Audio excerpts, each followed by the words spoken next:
उद्या होता अजिनाथच्या बहिणीचा विवाह सोहळा, तर आज आम्ही आलो होतो पारावरती बुंदी काढण्यासाठी। रामकृष्ण हरी मित्रांनो, मी मंगेश सपकाळ मंदिरामागे आलो तर बुंदी काढणे चालू झालेली होती। मंगेश व्हिडिओ काढ, ब्लॉग व्हायला पाहिजे, एवढ्या जणांनी फोर्स केला की शेवटी व्हिडिओ काढायचं ठरवलं।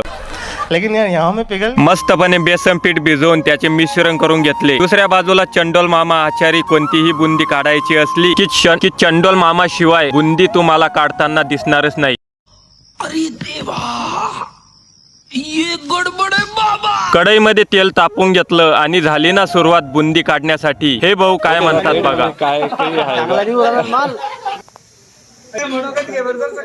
योगेश साहेब आपले प्रत्येक व्हिडिओ बघत असतात, तर ते म्हणे मी पण व्हिडिओ मध्ये दिसलो पाहिजे। मग काय टाकलं ना साहेबाला घेऊन व्हिडिओ मध्ये। हो, कैसे कैसे लोग रहते हैं यार यहाँ पर। मग काय आपण पण टाकली ना बुवा हवा करून बुंदी आला होताना।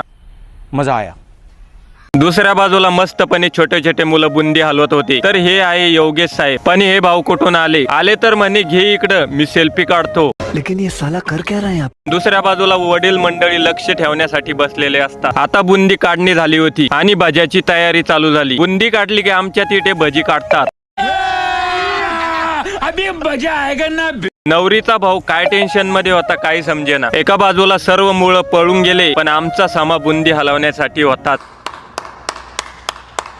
तर अशा प्रकारे भजी काढून खाऊन पण घेतले। घरी आलो तर लखन म्हणे माझा फोटो काढ, वातावरण लय मस्तानी आहे। मग काय लखन सेट सोबत आम्ही पण हवा करून टाकली फोटो काढून। हो, मजा आया।